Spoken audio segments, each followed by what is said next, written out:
It appears that we are officially live on Facebook. All right, that's fantastic.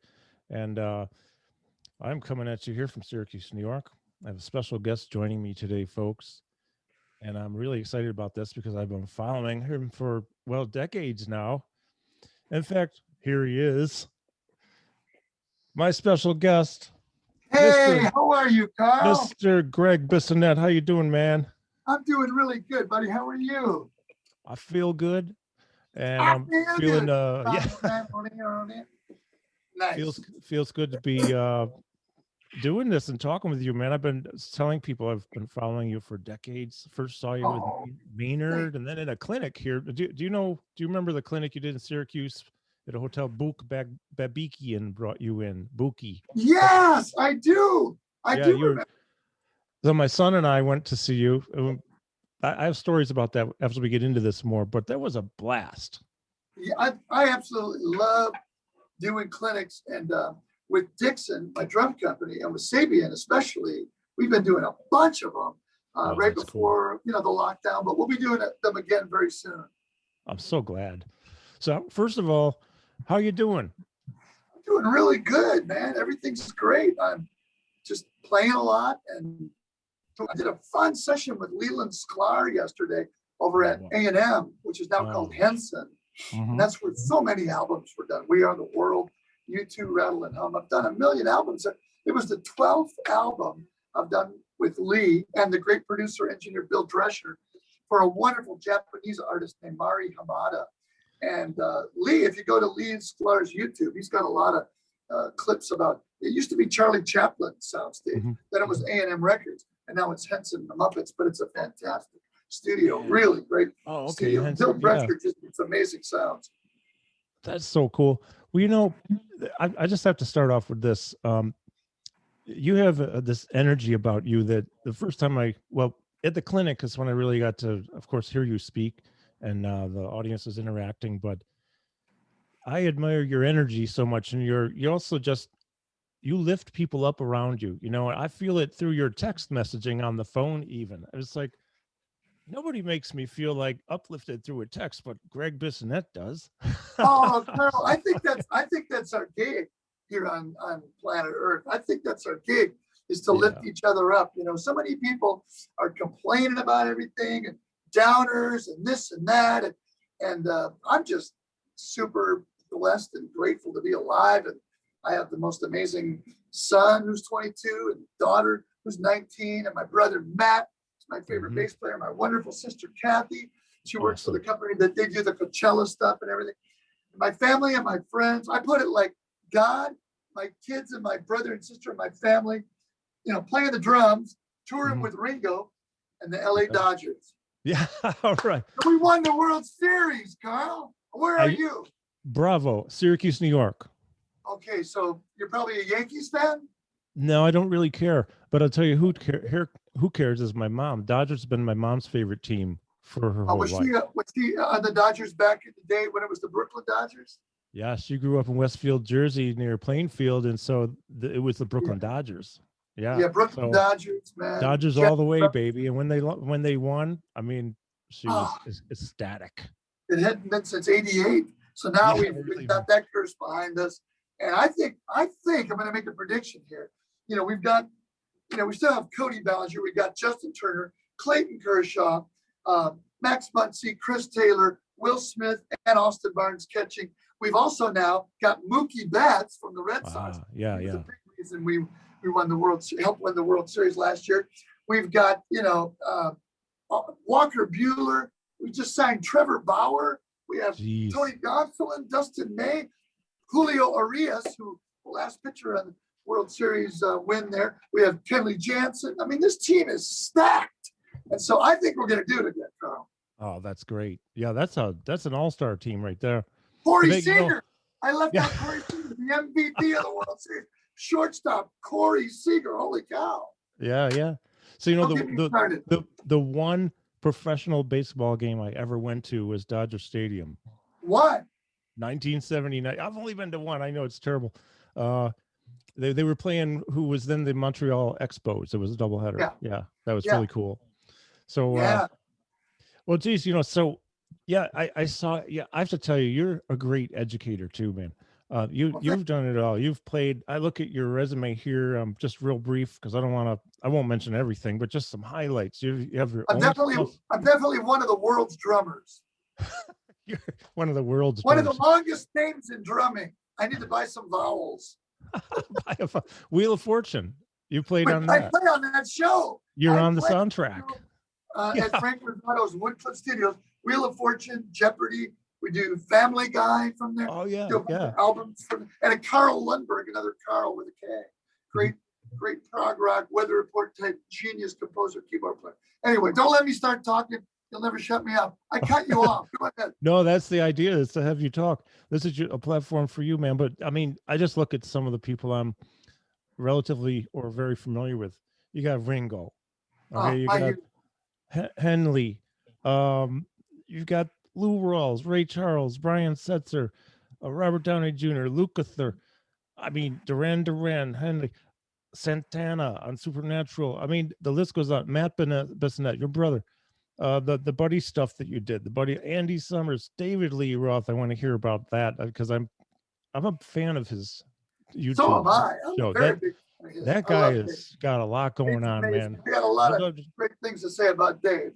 I'd love to have a coffee with him one day and just, I don't He's know a where he comes genius, up with. Carl. David Lee Roth is not Yeah, only super intelligent, but he's a musicologist, man. When yeah. I first got that gig, he asked me in '85, well, who were you last playing with? And I thought, he's not going to know this name. I said, Gino Vanelli. He starts rattling off, Storm and Sun, Oh another God, brother. yeah, And I yeah. thought, he knows Whoa. music. And he says, well, what about before that? And I said, he's really not going to know this. Maynard Ferguson. He goes, the high note trumpet player that covered Herbie Hancock's Chameleon and theme from Yeah, yeah. Rocky. You can power that big band. You can power the four of us. Payday starts Friday. Welcome to the band. Let's go get some Mex food. I was All like, right. woo! He gets in that lowrider Panama car and we go to get Mex food. He pops in a cassette of Frank Sinatra. That's life. That's life. That's life. Oh, yeah, Big, yeah. you could probably do this. I said, I can't wait to do this. And that's on the Eat 'em and Smile album. So Dave is just the coolest. I love Dave. That was 7 years of fun, man.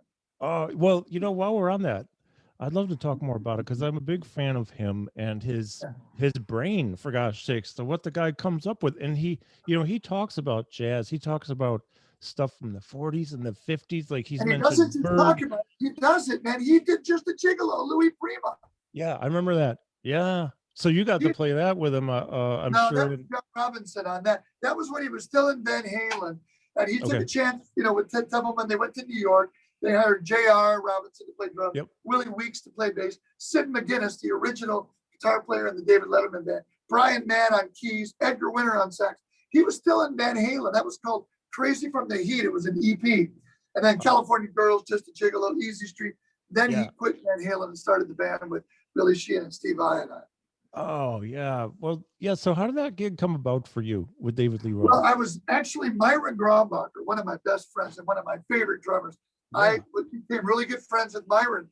And he goes, what do you want to do? And I said, man, my favorite music. I love all styles of music.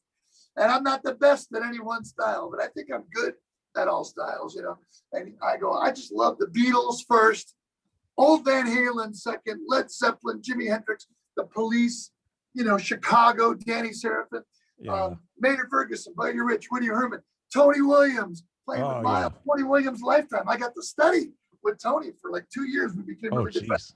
jeez. Elvin, I love Weather Report, Chick Corea, Steve Gadd, Dave Weckler, your buddy, our buddy. You guys are even more, you're big time car guys. I had a 72 Gran Torino when I was a kid. Oh, yeah. I got a picture of that too. You sent me. But I'm not as deep as you guys. My son Noah could go toe to toe with you guys on car stuff. But yeah, Dave Weckl, the Chick Corea band. I mean, Marcus Gilmore, the guy that was playing with Oh, Chick. God. Yeah. Yeah. He's all great. drummers and all music. But I said, Myron, I don't want to be labeled as the big band jazz guy here in LA because they will tend to label you in the music business. He goes, we're going to find you a rock gig, man. And Myron recommends me to Vinnie Vincent, who took Ace Frehley's place in Kiss. And then Vinnie was starting his own band, the Vinnie Vincent Invasion. So I went to the audition, not knowing any of the songs. And when I got there, Vinnie Vincent said, I didn't want to tell you not to come down, but we already found a drummer. But play anyway. So I played anyway. I go, you already found a drummer. Who'd you find? This guy from Houston. He heard my songs. He already learned the songs. He came out here. He drove in his Winnebago with his drums, named Bobby Rock. I said, with a name like Bobby Rock, he's got to have the gig. And Eddie Vincent says, but you'd be good for Dave Roth. And I said, Dave Roth? Who's Dave Roth? He goes, David Lee Roth. I said, David Lee Roth's in Van Halen. He says, no, he isn't. He just left Van Halen. He picked Billy Sheehan from the opening band Talus. Wow. And he's playing bass. And they got Steve Vai to play guitar. And they're looking for a drummer. Here, call Steve Vai's sister. They're advertising it as an audition for the Steve Vai band. But it wasn't. It was an audition for David Lee Roth. Wow. That's so cool, man. Wow. Steve Vai, I forgot about him. That guy's a total badass, man. So I go to the audition and I'm waiting in line, Carl. And there's all these drummers. I'm going, this is a catalog call. And Matt Sorum walks out. And Matt Sorum had been in a band with my brother, Matt. It was called E.G. Daly. The girl, did you ever see Adventure? No. Pee Wee Herman? Oh, yeah, Pee-wee yeah. Yeah. My bike, Dottie, my bike. There's no basement in the Alamo. Well, his girlfriend, Dottie, is E.G. Daly. And Matt Sorum's playing drums for her. And my brother, Matt's playing bass for her. And I go, Matt, how'd it go? And Matt's from like Sacramento, Northern Cal, man. He talks kind of like this. He says, Greg, man. He goes, they wanted me to play double bass. You know, I didn't even put the other double bass. I didn't even bring the other double bass drum in there. So I'm thinking double bass. Okay, I'm getting my feet going. So I'll play Hot for Teacher. The next guy walks out. It's Russ McKinnon. And we went to North Texas together. He's from Broken Arrow, Oklahoma. And he doesn't really sound like he's from Oklahoma, but he talks slow enough so that, you know, I could get a vibe. I said, Russ, how did it go? He goes, Greg, man, they said I didn't hit hard enough. I'm going, okay. And I had Mark Craney, my dear friend, Mark Craney from Gino. Yeah. His drum head, right? No way, we really? were roommates, man. And Mark Craney loaned me his Black Beauty special Lucky Snare. And I'm thinking, I'm going to really hit this hard. The next guy walks out and he goes, oh, man. I said, what? How'd it go? He goes, Steve Vai wanted me to play all these. I go, well, 5s and 7s. I have a Sharpie. And I happen to have a Remo white coated head on Mark's snare. What a great, notepad. So yeah, sure. And Steve's singing this song, and I'm writing down the stuff. And he goes, wow, you can transcribe. Where'd you go to school? I said, North Texas. He said, I went to Berkeley. I said, I know you did. And I just saw you play with your Steve Vai band at the Club de Lingerie with Chris Taylor. And he's Chris Frazier. I go, he's amazing.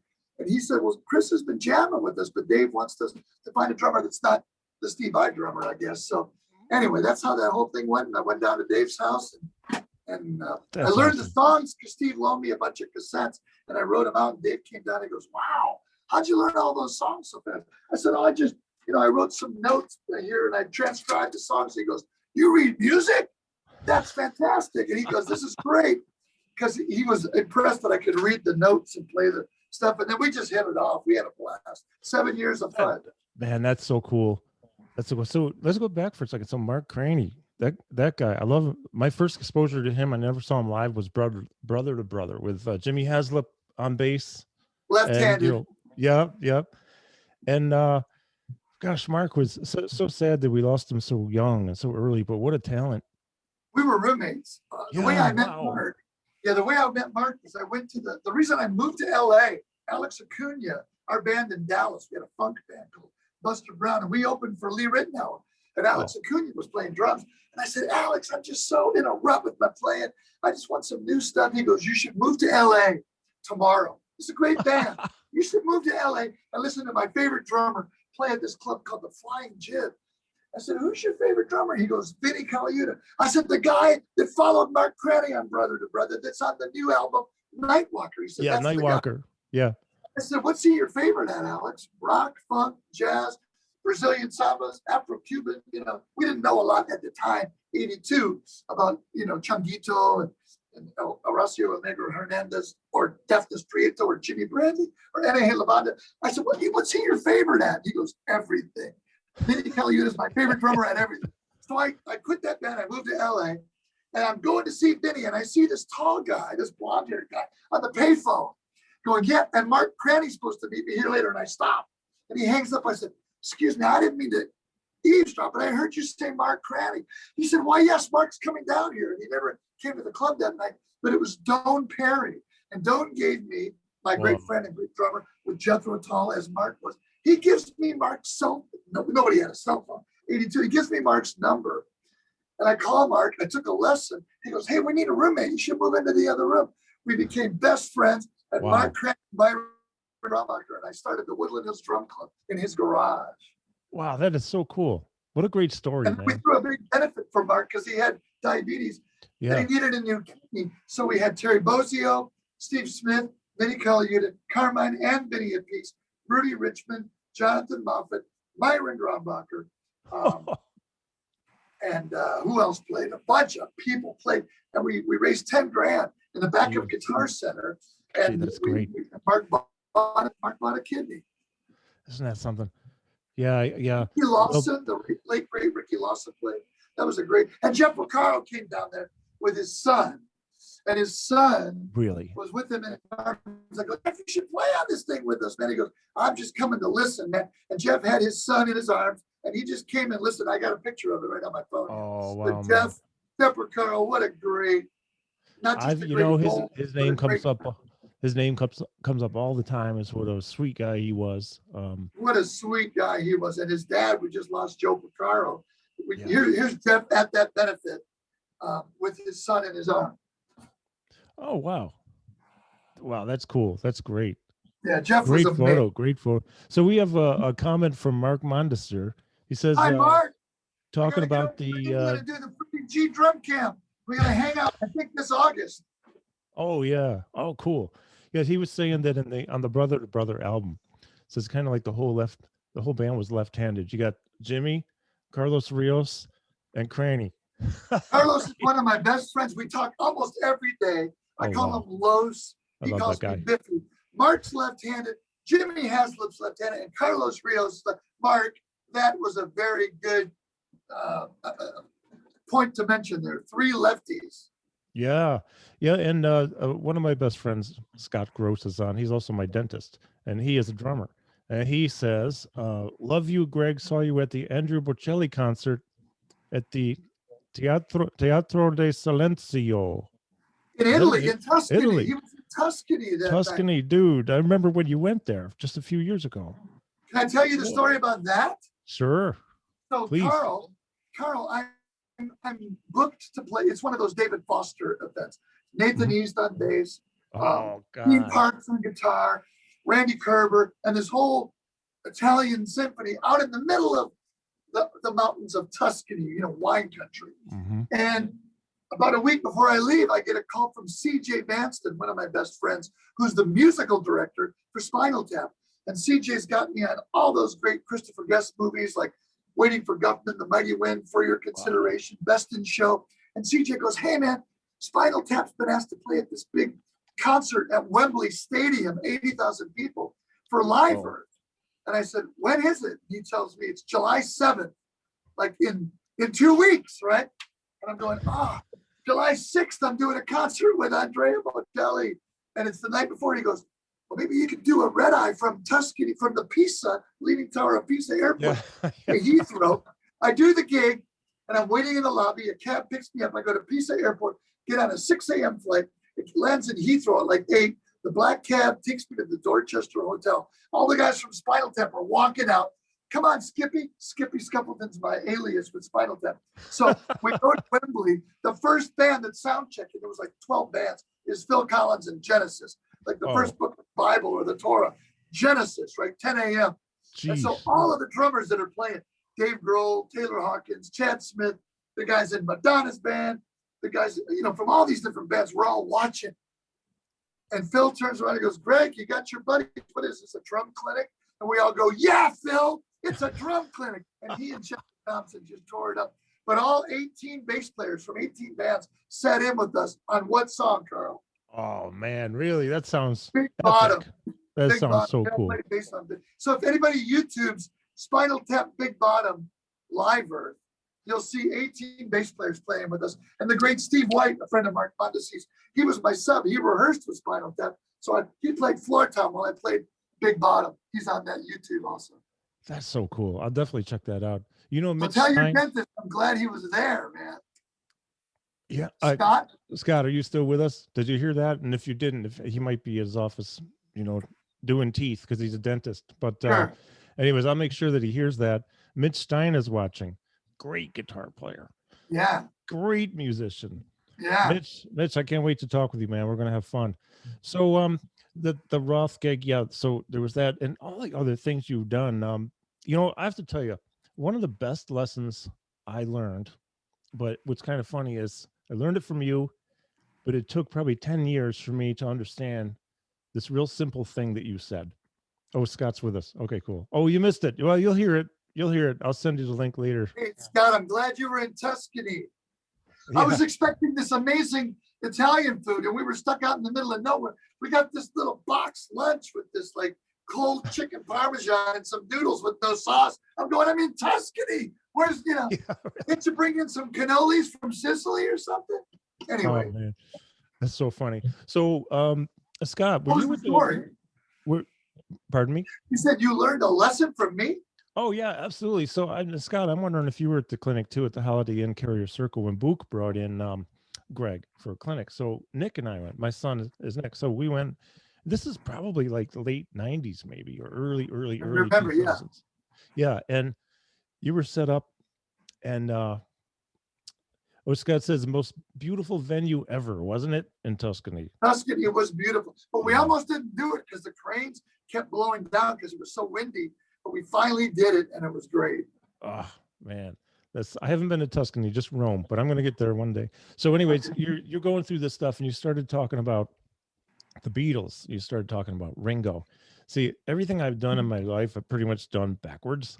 Like I was starting to just understand the Beatles over the past few years.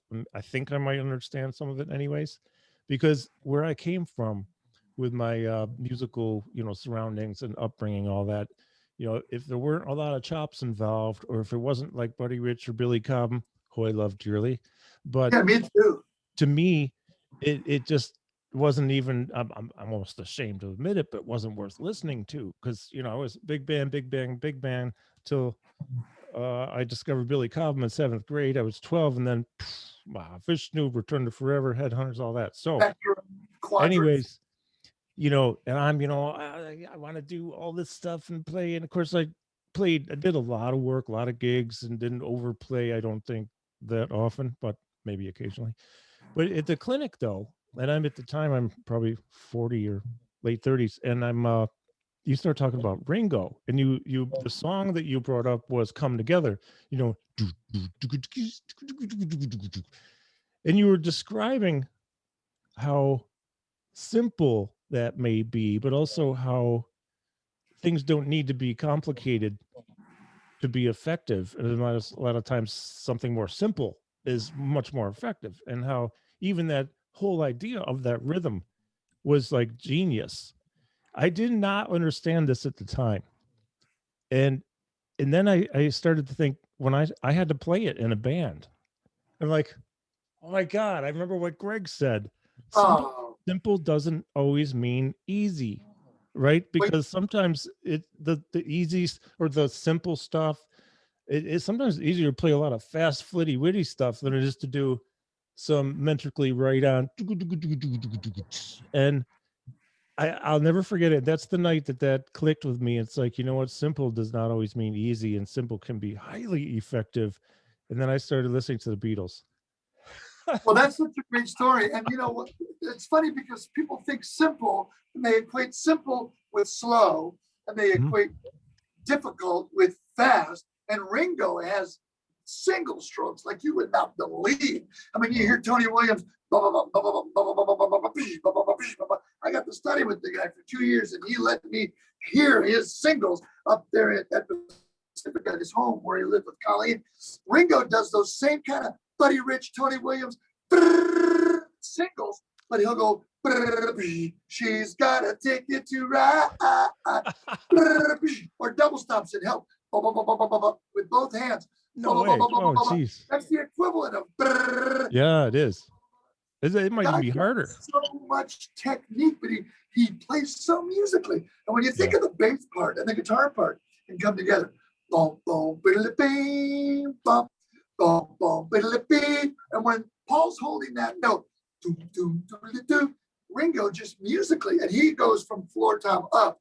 Sometimes it's hard with the calfskin heads to hear that, but I believe him. He tells me all the time. He went bing, bing, left, right, left, right, left, right, left, right, left, right, left, right, left, right. He had a 5-piece kit. Sometimes when you listen, it just sounds, but he's going. So that's when Paul's holding that note. So And boom is. Now the whole verse of the song, he's just playing floor tom and bass drum. He wear no shoe shine, and then the middle break. Hold you in his arms, yeah, you can feel his disease. That's just kick drum, man. Yeah, right. Together, that's just come to get boom, boom, blah, but no hi-hat. And in my life, there are places boom, boom, da, boom, tomorrow never knows. And now having been playing double drums with Ringo now for 18 years, since 2003, and Ringo in the Roundheads in 2008 with the All-Star Band, 5 feet away is the guy that made me want to get in a band when I saw the Beatles on Ed Sullivan. And my dad took my brother and I to see the Beatles. I was 7 in '66. He's 5 feet away from me, Carl. And I'm just staring and staring, going, don't flam with Ringo, because his pocket is so in there. You listen to all the 200, 300 Beatles songs, you don't hear him speed up or slow down. It's there. George Martin could edit different takes together. It's so odd. So anyway, I'm just trying to get in his pocket. I got a clear shot of looking at his bass drum. And we do this a lot. We boom, boom, and we just a little raise eye. I'm going to do a fill. You do a fill. Yeah. He's the reason I'm still in a band. And we can't wait to get on the road this summer. And this fall. That'd be great. I got to see you guys if you come around. I've got to see that. Now, where exactly are you right now? In upstate New York? I'm Syracuse, New York, but I'll drive hours and hours to see that. Well, we're playing like 7 nights at the Beacon Theater in Manhattan. Scott, Steve Smith lives right across the street there in those apartments up there. Anyway. Oh, really? Scott, we're going. Okay, dude. Come on, Scott. Beatle. Yeah. I know you're a Beatle fan now because your shirt says Pepper, like Sergeant Pepper. Oh, yeah. I have, I survived the world's hottest hot sauce. Pepper Pals. Okay. Well, I like I got this hot pepper stuff. A little Beatle quiz for you, Carl. What Beatle song has the word pepper in it? Oh, it's Sergeant Pepper's, right? Very good. Sergeant Pepper, singular. Now, how did Sergeant Pepper, I hate to be such a geek, but how did they come up with the name Sergeant Pepper's Lonely Hearts Club Band? My wife knows. I do not know. She told me and I forgot too. I don't know. Well, they wanted kind of a departure of the Beatles, and we'll just make it Sergeant Pepper. And what I was told when I did the Liverpool tour, we played Liverpool with Ringo on Father's Day. And I brought my son Noah and my daughter Mary. And Ringo said, did you go by my old house? I said, you better believe it. I went everywhere. And the thing that the black cab tour guy told us was that in the little underneath in the shelter, behind the shelter in the middle of the roundabout, in that little roundabout, there was a little tunnel, and this decorated war hero guy, they called him Sergeant Pepper. A pepper was like a lie or a story. And they called it. Anyway, that's what this guy says. I got to clear that with Ringo, because you never know. Fake news. You never know what these guys are. Hey, I got a tour. We're going to tell you some stories. I'm going to clear it with the guy that knows. So I was told by this guy that a pepper was kind of a lie or a story or a fable. So this guy that was in there, they decided to call him the band after this decorated war hero that was juicing in the tunnel. I don't know. I'll clear it with Ringo. I'll let you know. That's a riot, man. That's so funny. So I'm just curious. I'm sure I've heard you say this before, but do you mind sharing just a little bit about how the Ringo gig came to be? Yeah, it was 2003. Yeah, it was 2003. And I was sitting in my living room here, and the landline, the cordless phone rang, and it was Mark Hudson. And Mark Hudson, he's produced Bon Jovi, Aerosmith, 4 Ringo albums, Wilson Phillips. He was the musical director on the Joan Rivers show. Vinnie Colaiuta playing drums. Oh yeah, I remember that show too. Yeah, he was the MD. So he calls me and he goes, "Hey man, I'm doing a song with Steven Tyler, and it's drum machine, and it's not swinging, it's a shuffle. He wants you to play drums on it. Can you get down here?" And I said, "Yeah, I'll be there like 10 a.m. It's about a 40-minute, half-hour drive." He goes, "Well, we need you now." I said, "Oh, Mark, it's like midnight, man. I'll be there at 9 a.m. He goes, "We need you now." And one of Ringo's kids is still in the studio because I just finished producing his latest album. You can use them. I'll be right there. Click. Yeah. On the 101, band on the 405, Santa Monica Boulevard, make it right. And I'm just thinking, I'm not gonna just do drum sounds like this. Can you hear my drums? Right now I can. You hear my snare? It tanked. It went down. Yeah, I'm sorry. Well, I'm not gonna just hit the kick drum for 5 minutes and the snare for 5 minutes. And each tom, Bruce Sugar was the engineer, and he's Ringo's engineer. And he kind of recommended me to Mark Hudson. And I go, Bruce Sugar loves the Beatles. Mark loves the Beatles. I'm just going to play Ringo's song. So I start with Come Together. Ding, ding, sing it together. In my life. Ticket to ride. Boom, black, black, look. The end drum solo. Zap.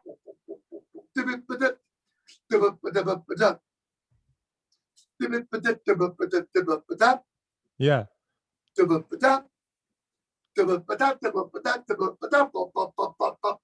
Tomorrow never knows, the Phil's day in the life, and walks in, he goes, man, oh man, I've heard that you were a Ringo fanatic. I know you go all over the world telling drummers how great Ringo is and how he's your favorite drummer. I mean, I love, believe me, Buddy Rich, Gene Krupa behind me here when I was 14. I love you. Yeah, actually, Mark made a comment about that too, and I meant to bring it up. That's a great. I was 14 when I met Gene. I met Buddy. I studied with Tony. Elvin was a friend. Dave Weckl and I both went to see Elvin together before he passed. And Weck, I call him Weck. He calls me Biss. West goes, Weck goes Biss. We're sitting right behind Elvin. He goes, if we played that loud on a jazz gig and we were going,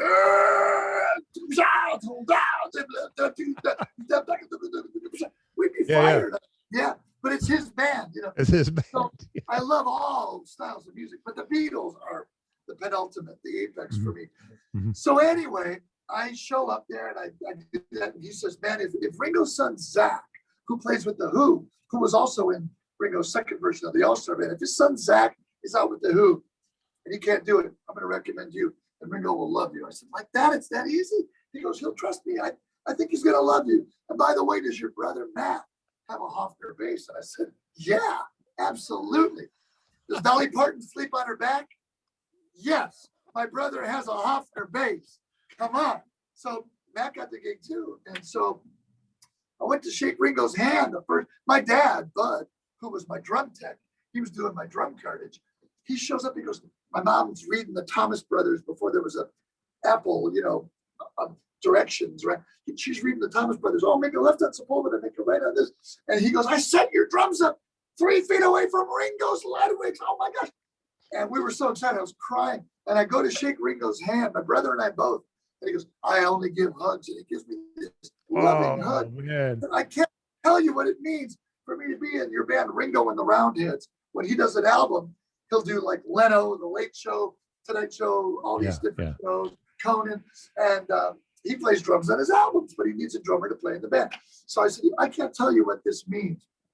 He says, brother, I hear you go around the world telling drummers all over the world how great I am. You got to be in the band. And then in 2005, he said, I love playing double drums with you. I'd love to have you in the All-Star Band. But to be honest, the people that were in the All-Star Band, like Sheila E., Yvonne Helm, they sang hits. And so I was like, well, that's not going to happen. And in 2008, his manager called me and said, Ringo wants you in the All-Star Band. Mm-hmm. And I've been in the All-Star Band now for 13 years, since 2008. And it's just the greatest gig I've ever had. He's the coolest guy. He's peace and love too, man. It's not just a saying. He lives peace and love. He's the greatest friend. That's just so cool, man. That's so, I've heard about him from a few people. The other person recently was our mutual friend, John DeChristopher. Johnny D. Johnny D. That was I've just met him recently, but I've known about him for decades. And he's like the man in the center of bringing the drummers together, building the drum world. The brotherhood of drum world is that guy, and he's such a sweet guy. I love him. I love Johnny D. He was talking about Ringo too. He has some pictures with Ringo and Charlie Watts, and here's one. Yeah. And Charlie, there's some Roland electronic drums down there. Ringo's giving Charlie the sticks to have a play on his Roland drums. Rob Shanahan took that shot. He took it into a mirror So you see them both there. And, Johnny is super close with Charlie Watts as well. Yeah. And Johnny's left-handed. So he's another lefty. Ringo plays on a right-handed kid, left-handed. Johnny plays on a left-handed kid, left-handed. That's what I was wondering. So I meant to ask that earlier. So Ringo is a left-hand lead. Is that right? He leads with his left. No, okay. He leads left. Like if we're doing this, and I won't play because you can't hear it with the Zoom, but if I'm going, he says, yeah, I can't because I'd have to go left, right, left, right, left, right, left. But he's been moving the right hand over and going, okay. Great. And I'll go, why are you doing it? Yeah, that's cool. You're doing it. But if he's going to do a Philly, he'd rather lead with his left. So sometimes he'll hit a left on a hi-hat to come up with a right ear, or he'll go from the left up because he is a left-handed guy that plays on a right-handed kit. Another one of the reasons why he sounds so unique, nobody, and I've studied Ringo about as much as anybody can study him. If you go on YouTube, there's a 5-part series that Jim Pettit from the Memphis Drum Shop, who's an amazing Ringo pal and friend, we did like 5 20-minute videos on why Ringo's the greatest. You can just YouTube in my name and Ringo and Jim Pettit, Memphis Drum Shop, and you'll see these 5 really well-done videos by Jim. We talk about all the inside little kind of cool things. And I've studied his playing so much, and I've learned so much about eating and exercise and everything, how to eat right. He doesn't eat sugar. He exercises a lot. He's just a real role model.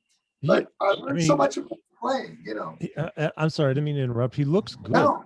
He's in his 70s, right? He looks great. Ringo is 80 years young, and he's in better shape than anybody I know. And he's all about just being in the moment. When you talk to him, Carl, he looks you in the eye, looks you in the eyes, plural, and just listens to you, and then has a conversation about things that you guys are talking about. A lot of people, they don't really know how to listen well. They know how to talk, but they don't know how to listen. My mom would always say, we have 2 ears and 1 mouth. So listen twice as much as you're talking. And so far, I'm talking a lot more than you, so I apologize. Oh, that's the idea here, Greg. This is about you, not me. But that's about both of us. Well, it is interesting too, and I've, this is another area where I've slowly been getting better at just being in the moment. And in fact, the pivotal moment for that, for me, the most pivotal moment, I should say, is 4 months ago. Next Tuesday, the 2nd of March, my granddaughter will be 4 months old. And I'll tell you, man, once she came into this world, I've never been more present than I am in my life, and pretty much straight across the board, because I'm realizing how fast stuff goes by. And I'm going to be 60. That's not a problem for me, but where did it go? And all we have is our memories, Carl. And I want to, yeah. I mean, I don't drink, I don't smoke, I don't do drugs. I'm just trying really hard. I drink a lot of coffee, but I don't like being tired, so I drink a lot of coffee, but I want to be in the moment. And I want to be able to remember things. You're going to remember your granddaughter. Oh gosh, it's amazing. It's the time, want to just be as healthy as I can for as long as I can for her and, everybody, my wife, right? But, my all son's the life is in the world. Yeah. Yeah. You got to keep going. Absolutely. I feel like I'm just getting started at 60. It's going to be the best new decade ever for me. We have a question from Ewan Crawford McKee. And if you don't mind, I'm going to run this past you. Please. Hey, Carl and Greg, this is awesome. Could I please ask Greg what Shanguito was like and what taking lessons from him was like? So what was that like for you? Yeah, so I did not know that he was in town. Fidel Castro, communism, Cuba, whole other world. And so he's playing in town, but there's pretty much guards, Cuban communist guards following Jose Luis Quintana. Like, even when I was playing the Cancun Jazz Festival with Larry Carlton and Los Van Van played, and when they went back to their hotel, they were playing at the Holiday Inn in the lounge, and there were guards there. So these guys wouldn't defect because they're national heroes. And Changuito, Jose Luis Quintana, he pretty much pioneered Afro-Cuban music. And the greatest and first songo teacher I had was my dear friend, Luis Conti, who lives about a mile from here. Oh, even though he's a percussionist, he showed me some basics on songo. And he said, Changuito came up with this. So I hear that he's in town. And he's actually kind of on the sly teaching some lessons at Michito Sanchez's house, a great percussionist. So Carlos Vega, the great late Carlos Vega and I, we go there and we're paying him cash to do lessons, man. And he's showing us all this stuff. And he's a big David Garibaldi friend, one of my best friends. And he goes, Changuitos, David Garibaldi movement. And he goes, 2-3 clave.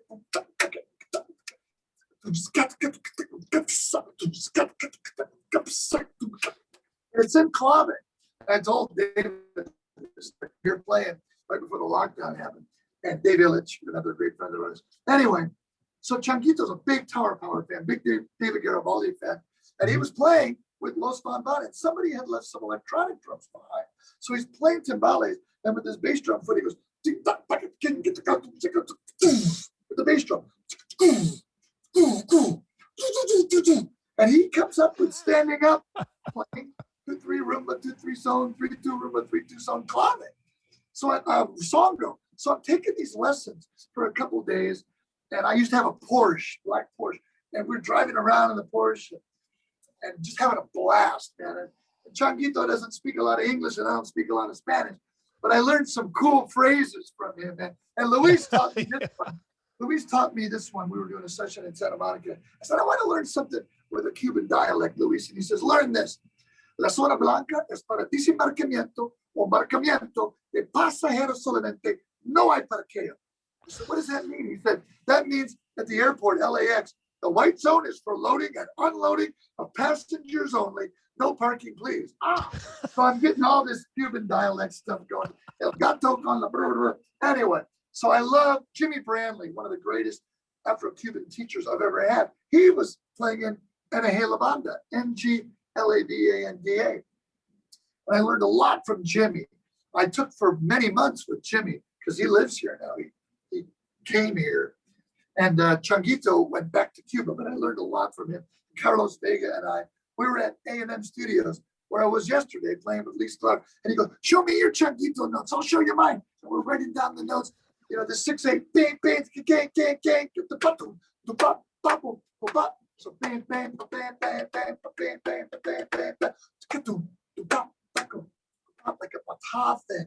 Changuito, man, if you're listening, thank you. We love you. Yeah. Wow. Changuito, man. And That's Jimmy great. Brown, thank you. And Luis Conti, thank you. That's just awesome. So if anyone, by the way, if anyone has questions, most of our viewers here on Facebook, just put them in the comments here. We got just a few minutes. We'll go till maybe around 4 o'clock my time. Is about, we were thinking about an hour, right? Is that cool? Yeah, so yeah, I'm good to go a little longer if you want. If you got maybe 10 minutes or so. No, we could do like, how about another half hour? Oh, perfect. Yeah, we'll take it. Thank you. I mean, thank you. Yeah, Thank thanks. you, Carl. Well, no, this is such a pleasure. Oh, and Ewan says, amazing, and thanks, Greg. Yeah, that was great. Beautiful. So Thank you. I'm curious to know, like right now, with the pandemic and all that, a lot of people, I know Dennis Chambers has a tour coming up, but he thinks it might get delayed, and a lot of people do. But, yeah. So once you're back out, the first band you're going out with, is that Ringo's band? Yeah, we're supposed to. Yeah, we had a whole 2020 tour book, and now it's been postponed into 21. I'm hoping June still happens on the East Coast, and I'm hoping September happens. And I was also called because Scott Crego, the drummer in the Eagles, besides Don Henley playing drums, with Don singing, and most of the time Scott's the main drummer. And when they rescheduled the Eagles Hotel California tour, where they played a whole Hotel California record from start to finish live with orchestra and choir, I think. And then they take a little break and they do their greatest hits. And I got a call to sub for Scott on one gig at the Pepsi Arena in Denver because his daughter was getting married the day they were rescheduling to start after. But then I learned all the stuff, was ready to go. I was so excited, but then it ended up postponing again. So now I can be a sub if they need me down the road. But anyway, yeah, the Ringo tour will hopefully happen this summer and this fall. But I've been doing a lot of recording where I keep my Ringo tour kit all mic'd up at Woodcliff Studios. A great engineer named Frank Rosado. And Frank has this email. If anybody ever wants me to play drums on any tracks, all you got to do is email Frank. Or if they ever want to do FaceTime or Zoom, lessons, they could just email Frank at this email address. Can you see that? Okay. Yeah. Gregg. So Gregg drums, the number 2 at gmail.com. Gregg drums 2 Yeah. at gmail.com. Thanks, Carl. So I've been doing a ton of tracks for people all over the world, and they send the files to Frank. He sets up the time. He's an amazing engineer. It's great drum sounds. Oh, And then we zoom people in so they can produce the track. And then we do the same kind of thing with lessons. We do Zoom or FaceTime lessons. That's great. And it's been super cool to be still working a lot. I got to tell you, there's a great drummer, one of my former students, one of my best friends named Chris Brady. And Chris Brady does a lot of charts for me. So this is the chart Chris wrote for me for yesterday.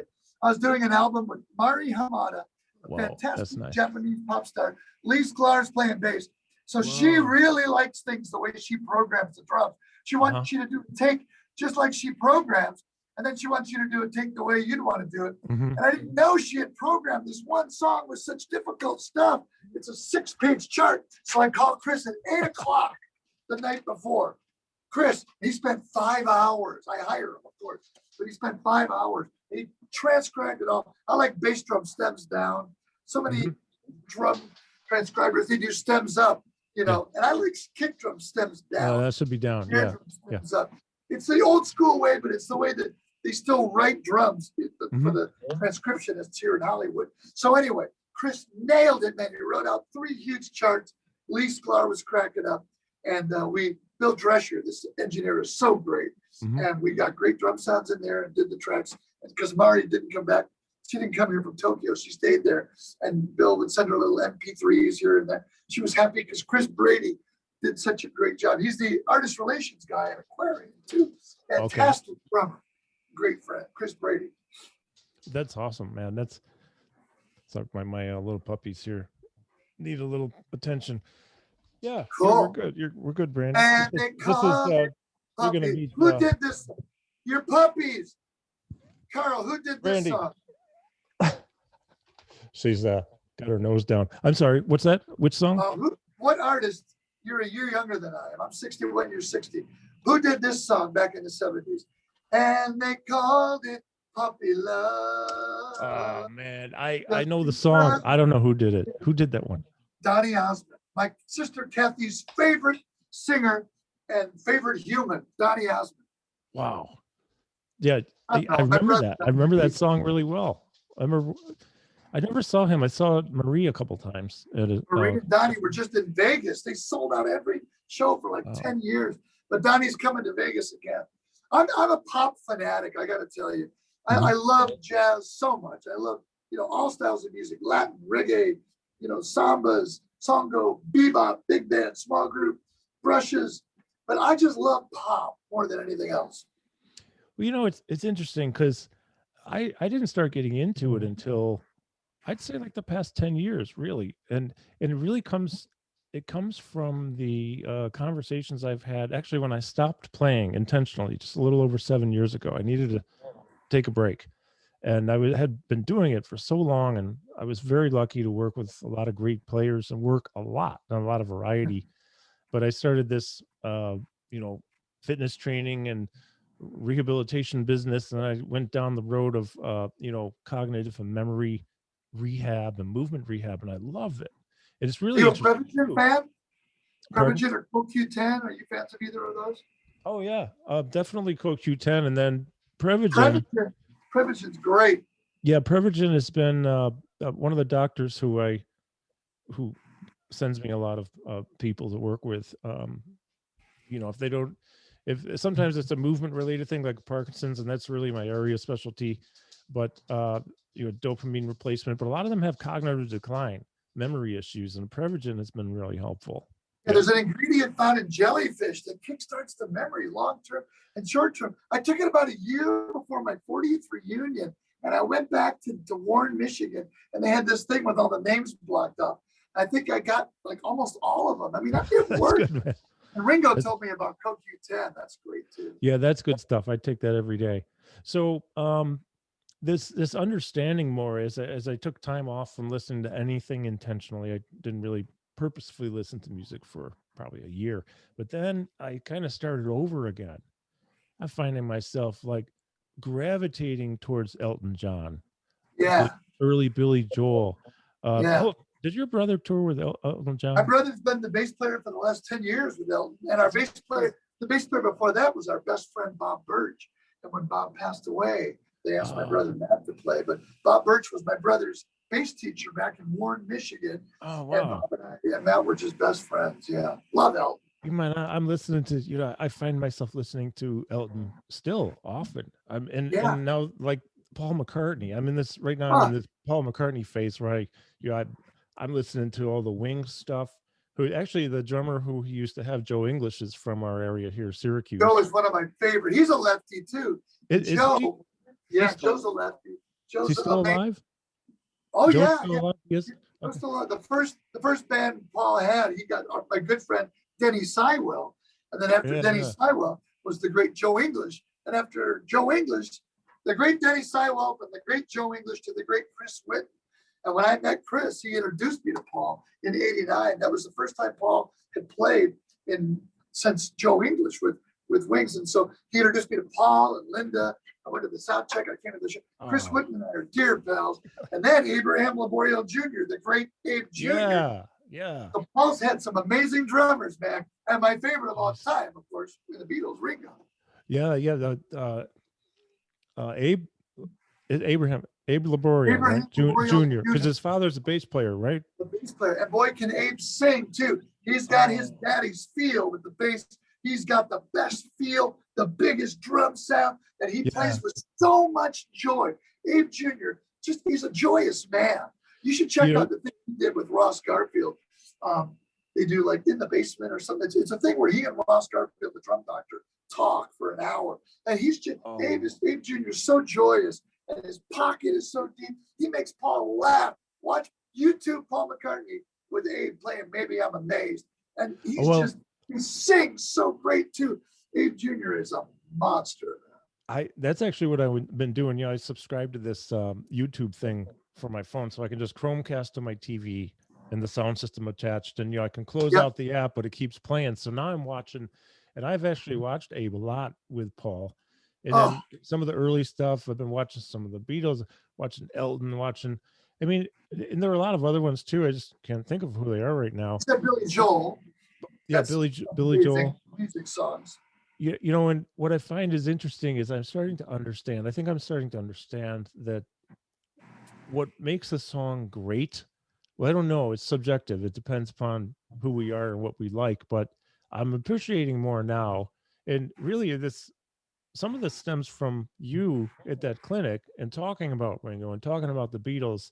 It's kind of like 10, 15 years later. I never forgot what you said. And I'm really glad I remembered a lot of it so that I could put it to use in the area of appreciating things, because now I have a bigger world of music to listen to that I actually enjoy. And, when you find yourself singing a song over and over and over again, most of the time for me, it means I like it. It's about the lyrics. It's about the lyrics. The lyrics so when I'm singing Band on the Run or We're So Sorry, Uncle Albert, I love that song. I'm like, I have this in my head a lot, right? Love this stuff. The lyrics, Carl. We grow up as drummers, listening to the drummers. But man, you talk, like I chart out songs with Ringo, and he says, keep charting about and cue me. But he wants a lyric sheet. He wants to know what the words are. He wanted to play maybe where they weren't playing. Maybe he played the lyrics are everything. Whether, people talk about gospel chops. I'm like, and I play in church a lot. I'm a Christian guy, and I play in church. And then they say, oh, do some of those gospel chop things. I think the gospel, that's the words. If you're playing Amazing Grace, and they're going, Amazing Grace, how sweet the sound that saved a wretch like me. And you're going, you're covering up the words. That's the gospel chops. That doesn't make sense. Play for the song, man. Play for the song. Well, I'll tell you, some of the most beautiful music I've heard, most soulful music I've heard is gospel or some of the Christian bands. There's one out of Toronto. I can't remember the name. They're kicking my butt, man. Listen to Israel Houghton. Check out Israel Houghton, or check out Hillsong United from Australia, or Lincoln Brewster, or Chris Tomlin, or Paul Deloche. There are some unbelievable worship bands, man, all over the world. Who's the guy who's kind of popular? Last name I think it's Franklin from Texas. Franklin Graham, Billy Graham's son. No, I'm kidding. No, I don't. It's somebody in his band. I saw in Dallas. My sister lives there, so I've been there like 50 times in the past 30 years. But Yeah, that on one trip, I accidentally came across that band playing outside in this thing. I'm like, as a matter of fact, as one of my band leaders, if you will, in a band I played in the late 80s, he really taught me a lot. He said, there's music you can dance to, and then there's the music that makes you dance. yeah, And that man. made me move. I had to move. I could not. It's all about dancing. The Beatles, Sly and the Family Stone. I grew up in Detroit, Motown. It's all about dancing. Yeah, that's Stevie Wonder, the Supremes, the Temptations, Smokey Robinson and the Miracles, the Jackson Five. All these bands. Man, it was always about dancing. And before there were DJs, every time there was a dance, our band played. People danced to it. I love to dance. I'm not great, but I love to dance. And when I play, I want to make people dance. If that could be your number one goal as a drummer, make people snap their fingers on 2 and 4, clap their hands on 2 and 4, shake their booty, dance, have a good time, move. Carl, that's everything, man. Everything. So, and Mark Mondesser says it's Kirk Franklin. Thank you, Mark. You have Kirk Franklin. Okay, If you don't know about Kirk, you might want to just check it out. I mean, it's just so good. And so are you from the Detroit area? Yeah, I was born in Detroit. Okay. My dad was playing a wedding at the Ambassador Hotel down on Jefferson by the Detroit River, across from Canada. Oh, yeah, right with it. Yeah. The Beatles were staying upstairs, and my dad got tickets. We saw the Beatles, but I grew up in Detroit. Then we moved north to Warren, which is Wait a minute. Do you say you saw the Beatles? I saw the Beatles. My dad went into the bar. Whoa. With all the noise going on in the lobby, and the food and beverage manager goes, "The Beatles are staying upstairs." My dad said, "Beatles." My oldest is 7. The second oldest is 5. My daughter's 3 or 4. She's too young to go probably, but can I get close to 6 tickets? And the guy goes, "Bud, are you out of your mind? It's the Beatles. They're playing at Olympia Hockey Arena where the Red Wings play. Gordie Howe. They've been sold out for 6 months, but I like you." And it's about people skills. And do you lift people up, or are you a jerk? And he goes, "Come back after your gig at 1 a.m. My dad goes back, and the guy goes, "Bud, I got good news and bad news. I got you 6 tickets for tomorrow night, but it's going to cost $36 total, $6 a ticket. Kids, we're going to see the Beatles." And I told Ringo that we played there about 4 years ago. I said, "Ringo, this place we're playing here, the Fox across from Comerica Park and Ford Field where the Lions play." I said, "I saw you 2 blocks from here when I was 7, 50 years ago." He said, "After sound check, let's get the car. We'll go." I said, "Man, unlike Europe where they protect historical places, we tear things down if they're a little, it's a parking lot." He goes, "Oh." But after the first song, Carl, he introduces me. He says, "I was talking to my friend on the other kid, and he's from Detroit. And when he was 7, he was taken to see a band, and I was in that band." Wow. And my friend, he's the coolest, man. Yeah, that's a great story. That's a great story. So, okay, you got to see the Beatles, but man, you're coming from so this is Motown. That's like back in the day when they were cranking out so many hits and this. Well, Carl, we had a station that was only Motown. It was called CKLW, the Motor City, even though the station was based in Windsor, Canada. That's just like 2 football fields away, So anyway, CKLW, all they played, bop, bop, bop, ba-da-da-bop, bop, bop, bop, Tears of a Cloud. Just my imagination. I was weaned on Motown, Duke Ellington, Buddy Rich, the Beatles, Maynard Ferguson, Stan Kenton. The first band I ever saw was the Count Basie Orchestra. My dad and mom take me to see it. My dad's here, my mom's here, and I'm really into the Beatles, rocking. We're gonna have some fun tonight. Count Basie comes out, and Harold Rufus Jones, with a hi-hat close. Yeah, I remember that. To Freddie Green, and I'm going, "Dad, this is gonna be kind of boring. It's not even loud." It's Count Basie stands up, and he makes a gun with his hand, and he points to the trombone section. They stand up. Harold Rufus Jones does a bucket of fish. Ding, ding, ding, bucket of fish. And it blew me off my seat. And I'm going, "This is so cool. It's like Led Zeppelin, So that got me into big band. And then seeing Buddy they made sure that we got tickets at a dinner theater in Windsor, the Top Hat. And I was literally 3 feet away from Buddy's bass drum.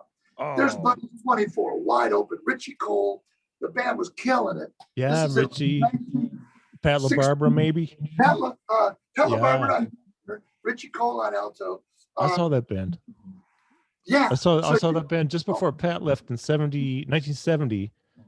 Pat was still there for another year or two, maybe, but I saw maybe not all the same, but Richie Cole, because I was 9. And when my dad took me to see Buddy, that sealed. That was it, right? The drums were the deal for me. I had to do it. And my dad was a drummer too. And he did a lot more than I ever did musically, but yeah, Buddy, Pat LaBarbera, Lynn Biviano, Jeff Stout, all these great players, Bruce, whoever.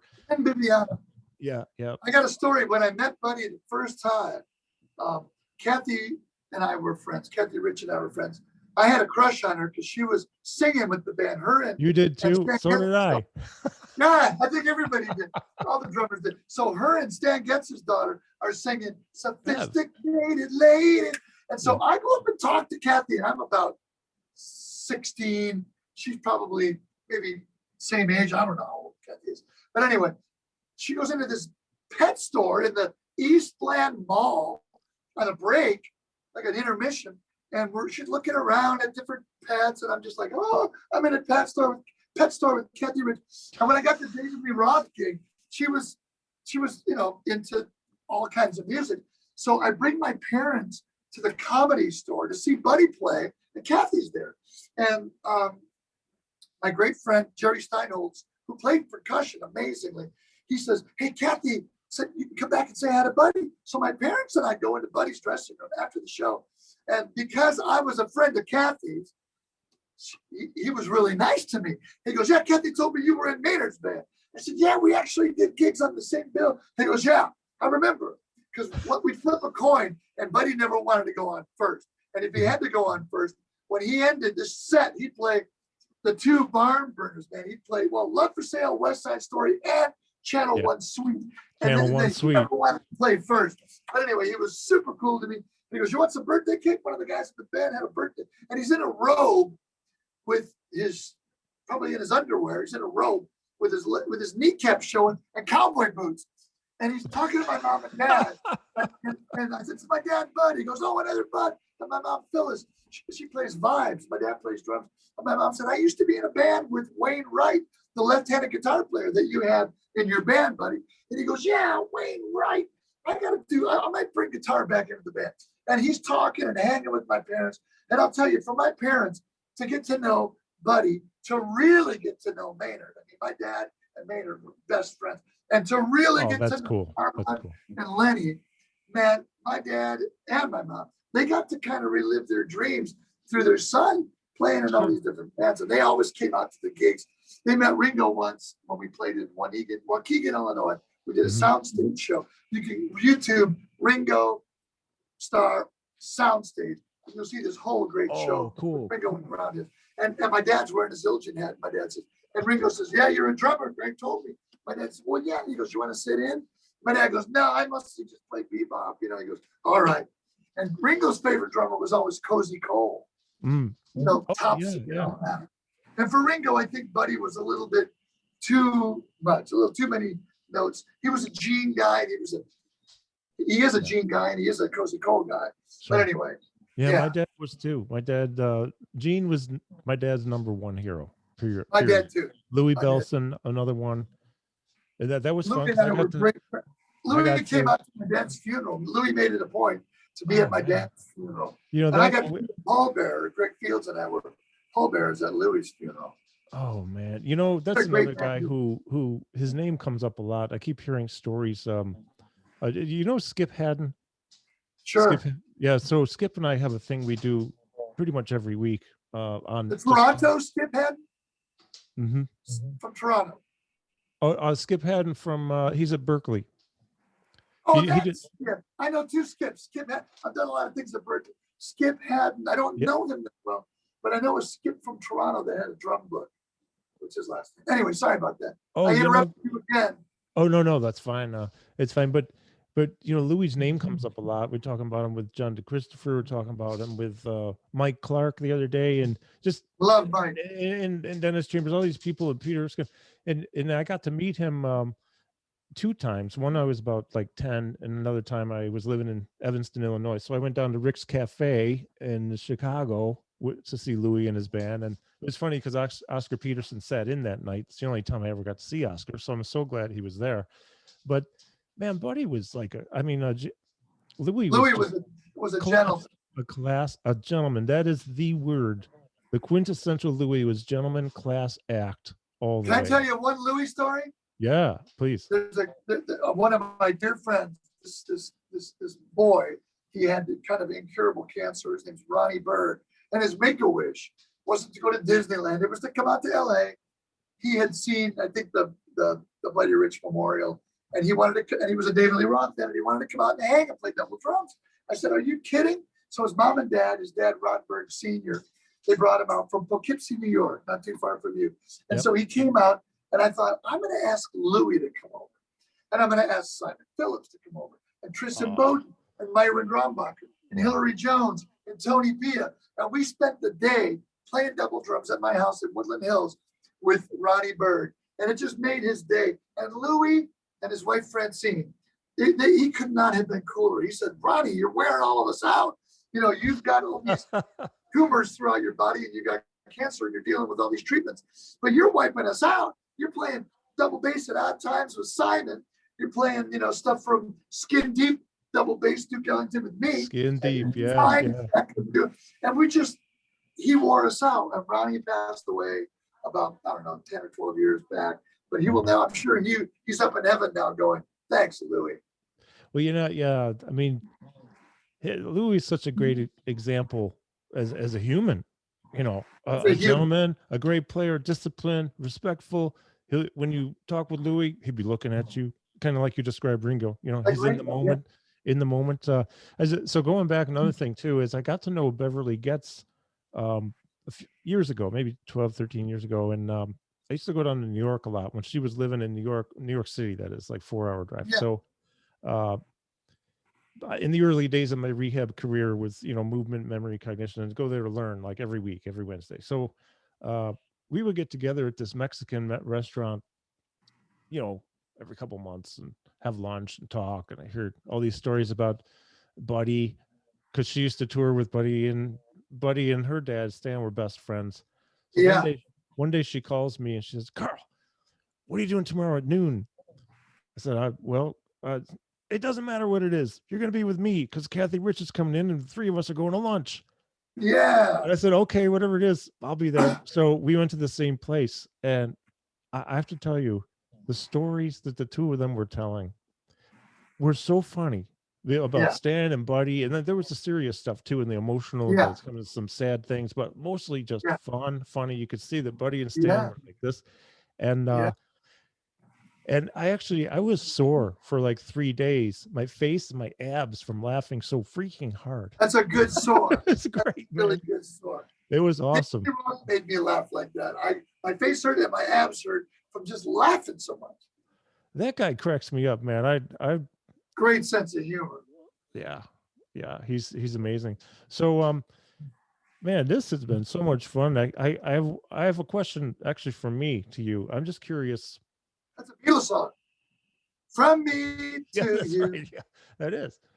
So one of the questions, is there anyone out there, drummer or not drummer, doesn't matter to me, drummer, any type of performer, any band, anyone who we should be listening to, who like you're listening to and you say, "Oh man, this is like a new cat, or a new band, or a new," what do you find? Somebody that might not be on the radar for people, you mean? Yeah, exactly. Yeah, so absolutely. I mean, with YouTube, everybody's got way bigger radar.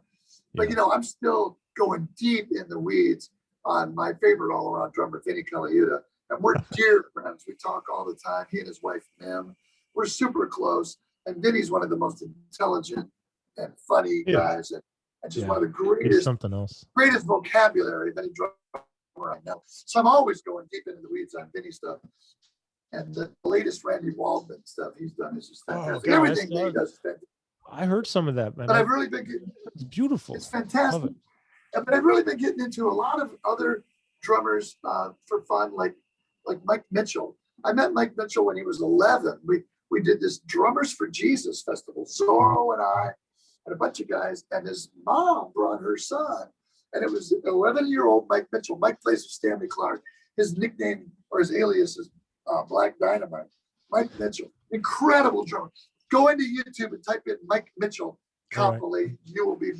Your mind will be blown. And Marcus Gilmore. I don't know how much you know about. God, I love him. Yeah. He's Roy Haynes' grandson. Going deep into the weeds on him. And lots of guys like, well, the guy in Dirty Loops has this new black and white video where somebody transcribes stuff underneath it, and he's soloing. And if the transcriptions are right, it's like the black page. There's a lot of 5s and 7s and 11s and 13s, and it looks to be right. And he is a beast. And I'm also really into Tigran Hamasyan. Are you into Tigran Hamasyan? I've heard the name. Tigran Hamasyan. There's a thing that he went to Berkeley and played at the Berkeley Performance Center, I think, or maybe it's one of the studios. My good friend Steve Bailey, he's the bass chair there. He could tell me. And Victor Wooten and Steve Bailey and I, we have a group called Bass Extreme. They could tell me what room it's in. But Tigran Hamasyan is this amazing piano player. And he goes in and plays with the Berkeley Middle Eastern Ensemble.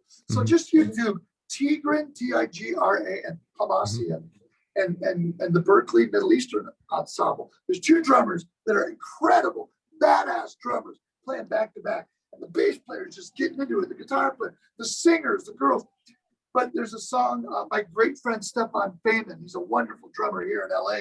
He got me into their song, The Grid. And it's 17, but it's 5, 5, 5, 7, 5, 5, 5, 5, 5. So 5, 5, 7. There's the 17. And then the next bar is bar 15, 5, 5, 5. So 1, 2, 1, 2, 1, 2, 3, 1, 2, 1, 2, 1, 2, 1, 2, 1, 2, 1, 2, 3, 1, 2, 1, 2, 1, 2, 1, 2, 1, 2, 3, 1, 2, 1, 2, 1, 2, 5, 5, 7, 5, 5, 5. And these guys in the Tigran Hamasyan band, I think they're called Bakrut. They solo over this stuff like there's no tomorrow. Like when we were kids and Torello, my dear friend, started soloing over Take 5. It's like, well, what is he doing? Well, now they're soloing over a bar of 17 and a bar of 15, like Feeney and Terry Bozzio and so many drummers can do. But I'm really into that guy in the Tigran Hamasyan band, Bakrut, and the song called The Grid. Check out that song. Okay. Yeah. Friend Stephen David's gotten me way into that stuff. You know this guy, J.D. Beck? I've heard the name. Don't know him. He's like, a serious, amazing young drummer. There are so many. Chris Dave. I'm deep into Chris Dave. He's on a whole other level of everything, man. Chris Dave.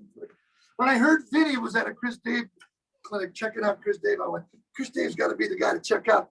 And my great friend, I would say so, yeah. My great friend Chris Stanky from Sabian told me a lot of good things about Chris Dave. So check out Chris Dave. Oh, definitely, yeah. So those are some of the guys I'm into lately. That's awesome. My mom and I saw Marcus Gilmore with Chick Corea about it'll be 7 years ago this year with Carlitos. Yeah, man, I love that guy. Talk about a great energy he has too. You just see it. He plays from his heart. He's smiling. He's into it. That's my alarm. My dog here. Puerto and I did an album. It was like a Grease reunion. Randy Waldman, Carlitos Del Puerto, and I to play on the John Travolta, Olivia Newton-John Christmas album. And there's a guy, you talk about being into Billy Cobham, Carl, and then playing on a gig and making sure you play the right thing. I think it's great to have all the vocabulary in the world. In fact, I have a drum school with Drum Channel, and I'd really like people to check it out. And it's half off until March 1st. Don Lombardi, the owner of Drum Channel, it's the Gregg Bissonette Drum School on Drum Channel. Oh, yeah. And it's all about vocabulary. Please help me pip that out because people got to know about that if possible. My Gregg Bissonette Drum School. We talk about vocabulary, but we have to have all this vocabulary and then be able to play for the song. And Carlitos Del Puerto with those Chick Corea, Marcus Gilmore chops, and Jimmy Bradley chops, because he's from Cuba. He played on this Christmas album. He sounded like, like he was in the Wrecking Crew, and he was Carol Kay, or he was, playing in the Motown Brothers band. I mean, the Wow, guy man. just, he really knows how to play for the song. Mhm. Yeah, and that's another thing that comes up too all the time, and of course, rightly so. Playing for the song, playing for the situation, whatever. That there has to be an intention behind playing, and of course, for the song, for the music is number one. You've got to do your job, right? Yeah. And no matter how much chops you have, you know, I screwed that up a few times in my younger days, trying to pull stuff off that wasn't really Absolutely. appropriate. And you find Oh, out about you know, what's funny is the first time I ever saw Chad Wackerman, um, I had to go play like a wedding gig the next day. I think it might have been two. And I've instead of coming in on one, I decided let's do what Chad did. I'm going to cross over the bar line and come in on crash on two just for fun. Fortunately, we had a singer who has the best internal clock of any vocalist I ever worked with, any musician. He didn't mess him up, but I wasn't trying to mess him up. I just wanted to do something fun and see what would happen. But I got the look. I said, "What the hell's going on?" So, don't do that. Yeah. so you see Chad Wackerman, don't do that. I said, I Don't know. I just had to try it somewhere. I was so excited, you know. Yeah, I hear you. But yet Chad's one of the sweetest guys in the world, one of my He dear is, friends. yeah. And you can hear him play with Barbara Streisand. And he Yeah. just is for the music so much. I mean, my whole thing as a Christian man has always been prayer. Like I knew I wanted to play with Maynard's band. And I was sending all these demo tapes and it wasn't getting anywhere. And I was practicing. I mean, God gives us talent. And I felt like I want to just ask. I mean, it says, ask and knock and, and I just prayed, God, help me to get a gig with Maynard Ferguson someday. Like I said, please help me get a gig with David Lee Roth.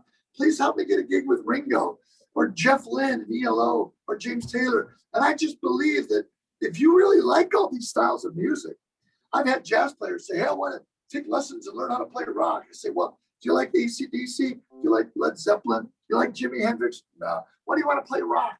Well, the gigs pay more.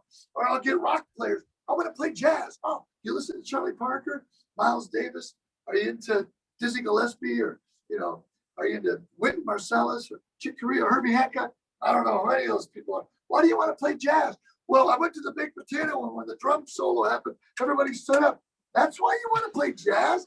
You have to like jazz if you want to play jazz. You have to love jazz. You have to love Afro-Cuban, Brazilian sambas, love pop, love the Beatles, love Led Zeppelin, love AC/DC, or it's not going to sound authentic. And so that whole dream of mine, and I still have a lot of dreams of things I want to do, but I really believe in just kind of doing the best with what God gave me and just praying about it. That's always been my thing. Well, so first of all, people should check out your website. It's a nice site. It has a great biography on it. I love how it's written, your bio, and Sarah and Stephanie Schneider. Sarah and Stephanie Schneider. They're amazing with websites. Well, plus it's when you talk about, it even says in there, just a down to earth guy. I mean, you are, man. I remember meeting you at the clinic and thinking, how can he be so nice? Because he's like way up there. Way up there, man. You're right now, Carl. And here he is. Here he is, and he's being so nice and generous with his time, generous with his information and education, and he believes in sharing education, not hoarding it. He's teaching valuable lessons. He really cares about the people he's connecting with.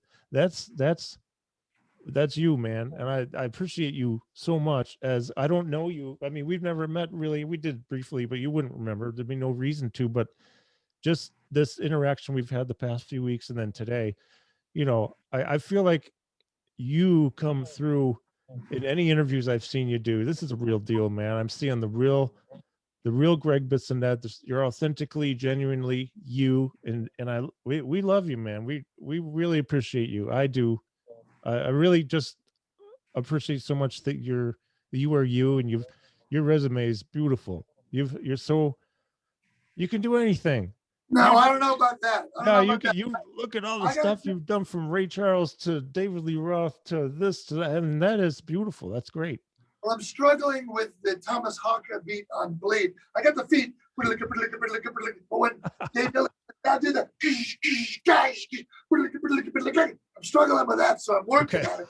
But I got to take Flying Ace Media Flying Ace Media did my website, and they run all my social media. And I did something that they posted with Dom Famularo, where we talked about this whole concept about people and people skills that I learned from my mom and dad. And that's the thing, you know, a lot of people at this college I was at with Dom, they were meeting people and they were freezing. And they were college kids that were meeting people like Chick Corea, Herbie Hancock, I mean, giants in the music business. Yeah. They were like, or crying. You know, they might meet Paul McCartney, you know, and they don't get to meet him, but they see him and they start crying. You've got to just know that every person on God's green earth is the same. I don't care if one person has way more fame, popularity, notoriety, hits on Spotify, whatever it is, or if they've got gazillions of dollars or they don't have any money and they're living on the street. We are all God's people. We are all equal. And there is no place for treating anyone any different than anybody else. And that's what my parents taught me when I was a kid growing up in Detroit.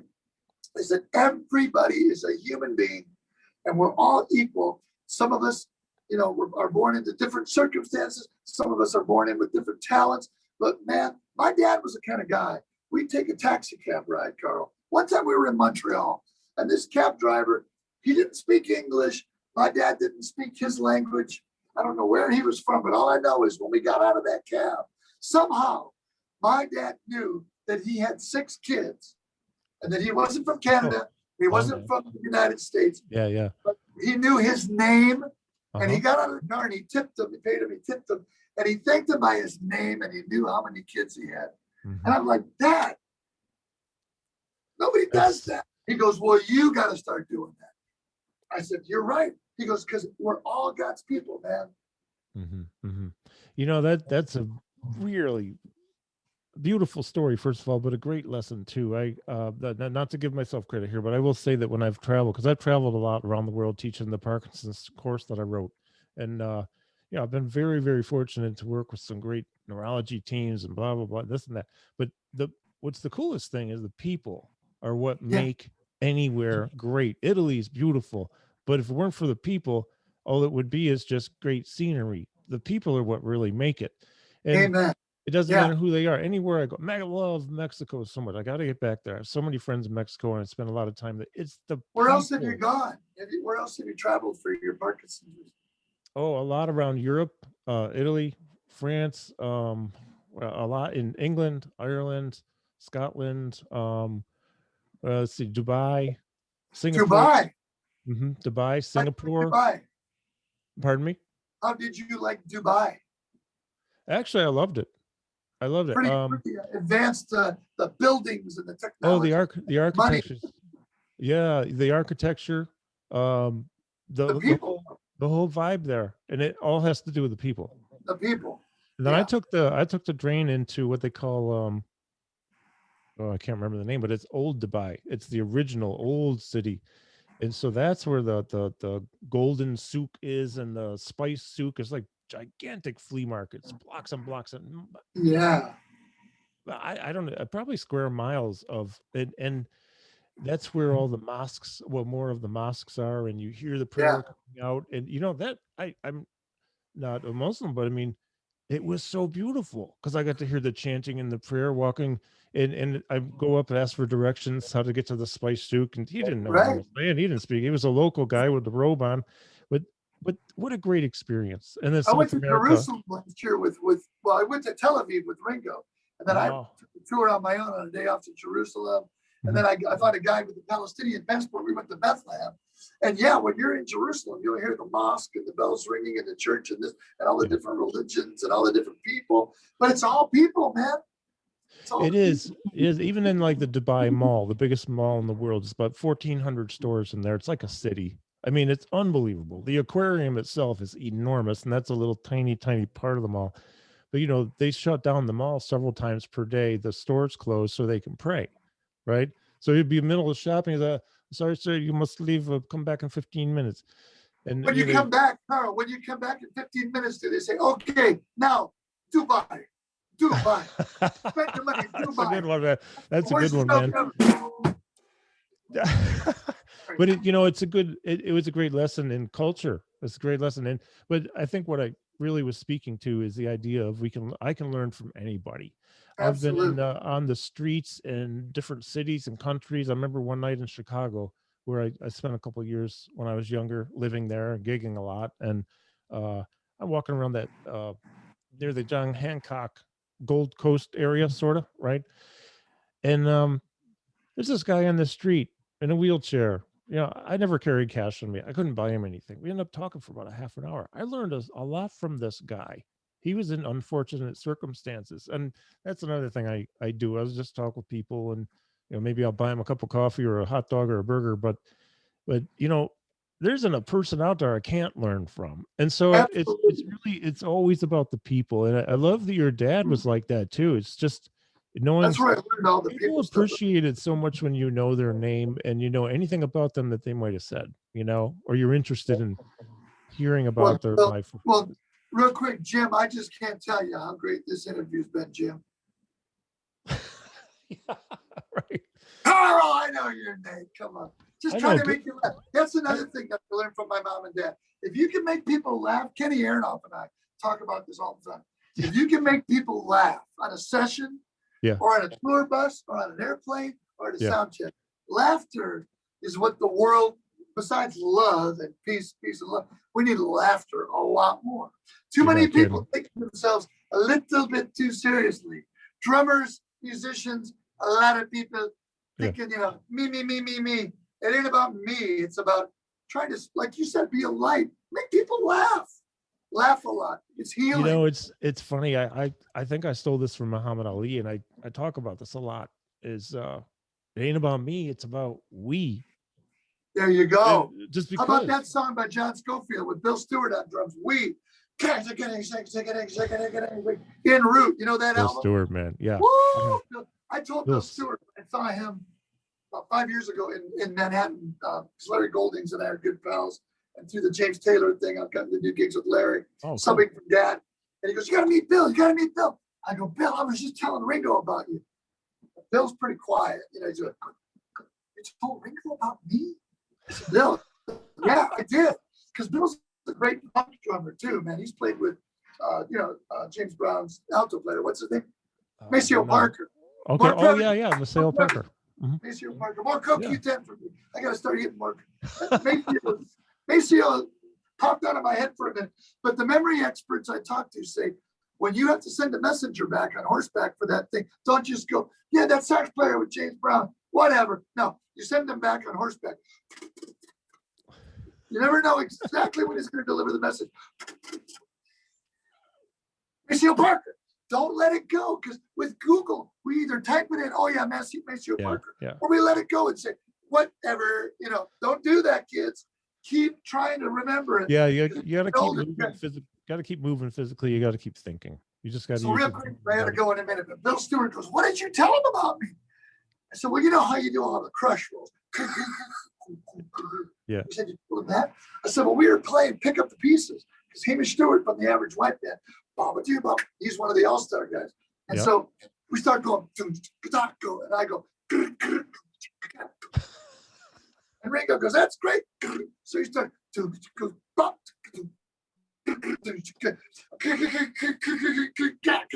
goes, "You told Ringo that?" I said, "Yeah, and we listened to that song. My favorite Bill Stewart performance. He starts off with that.